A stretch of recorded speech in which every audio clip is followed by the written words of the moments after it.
Hello dear student, I am student of Shri Krishna medical college Muzaffarpur Bihar. दोस्तों, periodic table के दूसरा lecture में आप सभी का स्वागत है। आज के इस पार्टिकुलर चैप्टर में हम लोग पढ़ेंगे लॉ ऑफ ऑक्टेट।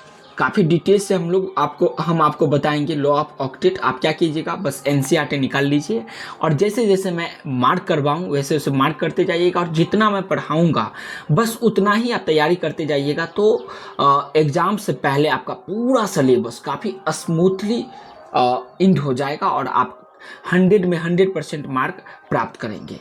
तो चलिए, पिछले क्लास में अभी तक जो भी पढ़े थे उसका एक बार क्विक रिकैप कर लेते हैं। दोस्तों, पिछले क्लास में हम लोग देखे थे लॉ ऑफ ट्राइड, देखे थे ट्राइड का नियम जो डोबेराइडन का नियम था।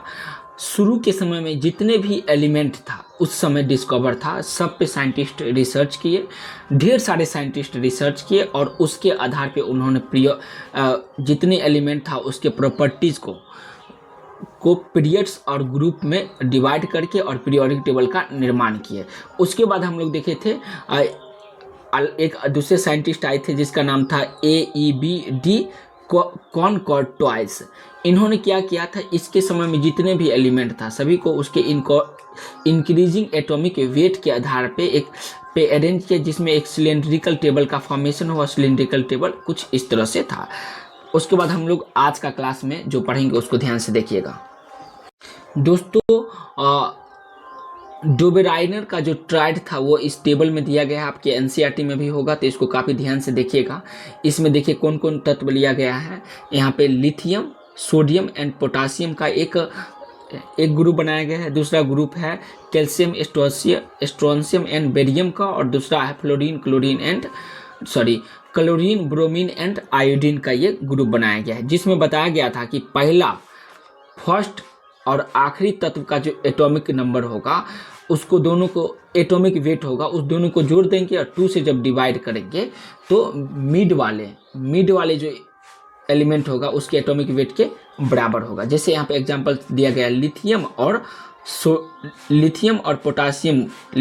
पोटासियम दोनों के एटॉमिक वेट को ऐड करके 2 से डिवाइड कर देंगे तो सोडियम का एटॉमिक वेट मिल जाएगा। वैसे ही कैल्शियम और बेरियम के एटॉमिक वेट को ऐड कर देंगे और उसको 2 से डिवाइड कर देंगे तो स्ट्रोंशियम के एटॉमिक वेट के बराबर हो जाएगा।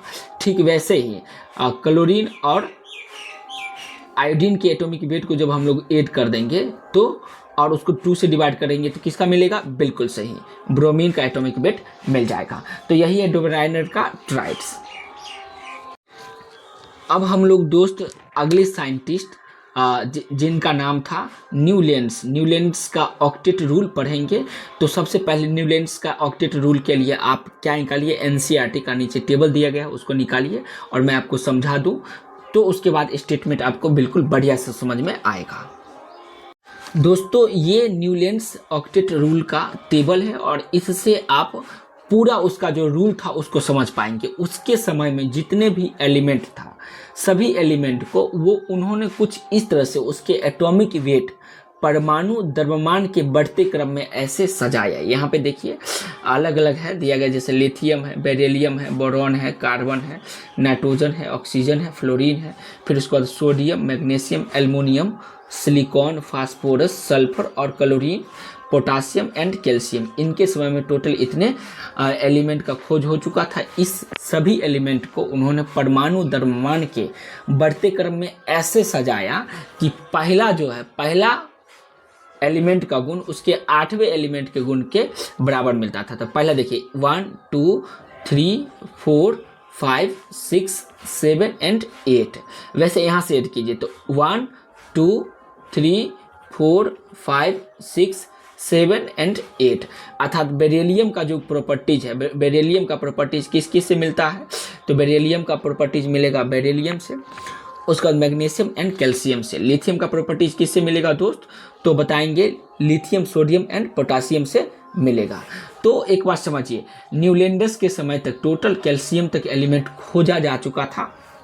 उन्होंने जितने भी एलिमेंट उसके समय में खोजा गया था उसके परमाणु द्रव्यमान के बढ़ते क्रम में ऐसे सजाया कि प्रथम तत्व का गुण उसके 8वें तत्व के गुण से मिलता है। जैसे संगीत का बेसिक जो फंडामेंटल स्वर है सारे गामा पाधा नी सा, तो पहला का गुण उसके 8वें से मिलता है। ठीक वैसे ही उन्होंने संगीत के स्वर के जैसा ही उसके समय तक जितने भी एलिमेंट खोजा गया था सभी को उन्होंने इस तरह से सजाया कि पहला का गुण उसके 8वें के गुण से मिलता हो। जैसे बेरिलियम, बोरॉन जो है, बोरॉन का गुण किससे मिलता है? तो उसके 8वें तत्व। 8वें तत्व कौन था? तो एल्युमिनियम, उससे मिलेगा। कैल्शियम का 8वें तत्व कौन होगा? तो सिलिकॉन होगा। आप ऐड करके देखिए, कार्बन का गुण सिलिकॉन से मिलेगा। कार्बन है 1 2 3 4 5 6 7 एंड 8, तो कार्बन का किससे मिलेगा? सिलिकॉन से मिलेगा। फास्फोरस का गुण किससे मिलेगा? नाइट्रोजन का गुण फास्फोरस से मिलेगा। ऑक्सीजन का सल्फर से मिलेगा। तो उम्मीद करते हैं ये टेबल आपको समझ में आया होगा। अब चलिए हम लोग स्टेटमेंट देखते हैं। अब मित्र हम लोग स्टेटमेंट देखेंगे, तो स्टेटमेंट ध्यान से सुनिएगा। The periodic occurrence of properties this also did not attract much attentions. The English chemist थे जॉन अलेक्जेंडर न्यूलैंड्स। इनका पूरा नाम क्या है? तो बताइएगा, जॉन अलेक्जेंडर न्यूलैंड्स। सवाल पूछा जा सकता है क्योंकि एनसीईआरटी से सवाल बनती है, तो कहीं से भी सवाल पूछा जा सकता है। तो आपसे पूछेगा न्यूलैंड्स का पूरा नाम क्या है?